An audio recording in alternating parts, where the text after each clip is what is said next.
Sebuah pertemuan penting bertajuk Info JPIC 2025 tengah berlangsung di Palembang. Acara ini digelar pada 19 hingga 25 Agustus 2025, bertempat di Giri Nugraha, Kompleks Rumah Sakit Mairia Caritas Hospital, Jalan Kolonel Haji Barlian, Kilometer 7, Palembang. Pertemuan kali ini mengusung tema 800 tahun Kidung Segenap Ciptaan, berdamai dengan segenap ciptaan, sekaligus menjadi momentum refleksi 80 tahun Indonesia Merdeka. JPIC atau Justice, Peace and Integrity of Creation merupakan gerakan gereja yang berfokus pada 3 hal. Pertama, memperjuangkan keadilan dengan membela hak asasi manusia dan mengurangi ketimpangan sosial. Kedua, membangun perdamaian dengan menghindari kekerasan dan mendorong rekonsiliasi. Dan yang ketiga, menjaga keutuhan ciptaan dengan melestarikan lingkungan hidup. Pertemuan Info JPIC 2025 dihadiri sekitar 70 utusan dari berbagai tarekat Fransiskan se-Indonesia. Hadir pula Ketua JPIC, Pater Fridus Derong, OFM, dan Sekretarisnya, Pater Pionius Hendi, OFM Kapusin. Acara dibuka dengan perayaan Ekaristi dipimpin oleh Vikaris Jenderal Keuskupan Agung Palembang, Romo Yohanes Kristianto. Suasana pembukaan berlangsung meriah. Para peserta disambut dengan tarian tanggai dan pengalungan selendang khas Palembang. Selama sepekan mereka mengikuti beragam kegiatan, mulai dari seminar, rekoleksi, diskusi, sharing antar regio, malam seni, hingga kunjungan budaya. Dalam khotbahnya, Romo Yohanes Kristianto menyampaikan pesan yang cukup menggugah hati. Menurutnya, meski bangsa Indonesia baru saja merayakan 80 tahun kemerdekaan, kondisi negara saat ini dinilai sedang tidak baik-baik saja. Ia menyoroti gaya kepemimpinan yang cenderung arogan dan jauh dari nilai Pancasila. Hukum, kata Romo Kristianto, seringkali tajam ke bawah namun tumpul ke atas, serta mudah dimanipulasi demi keuntungan segelintir pihak. Beliau juga menegaskan keserakahan telah merusak alam dengan dalih eksplorasi. Apa yang tadinya ilegal, kini justru dilegalkan. Namun kesejahteraan masyarakat sekitar tak kunjung terwujud. Yang bertambah hanya kekayaan para penguasa dan pemodal. Negara gagal melibatkan mayoritas bangsa dalam pembangunan. Ketika 10% warga terkaya Indonesia sudah menguasai 77% kekayaan nasional, dan sisa kekayaan diperebutkan 90% rakyat. Karena itu Indonesia emas hanyalah sekedar bualan semata.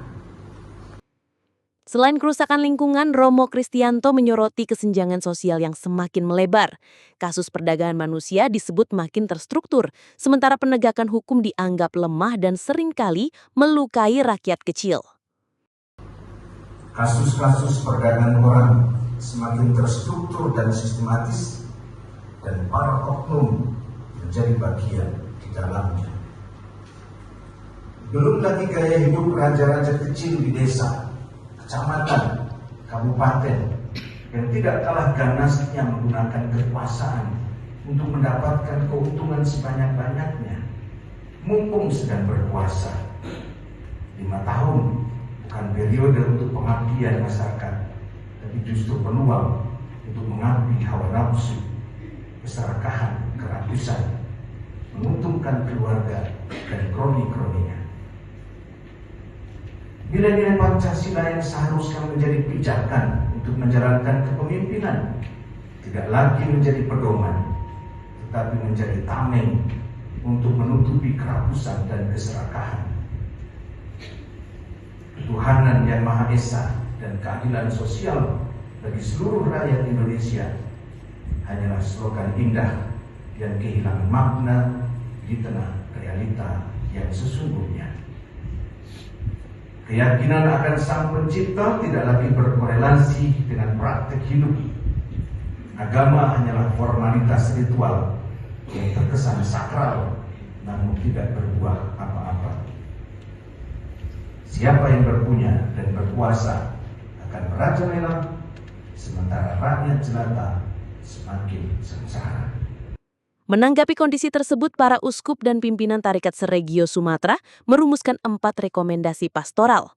Pertama, membangun kadar militan yang berjiwa Kristiani dan sevisi menghadirkan nilai-nilai kerajaan Allah. Kedua, meminimalisir kasus perdagangan manusia dan tindak kekerasan. Ketiga, menghidupi semangat Laudato Si dalam aksi nyata cinta lingkungan. Dan keempat, memanfaatkan media sosial untuk menyebarkan pesan-pesan iman dan keadilan.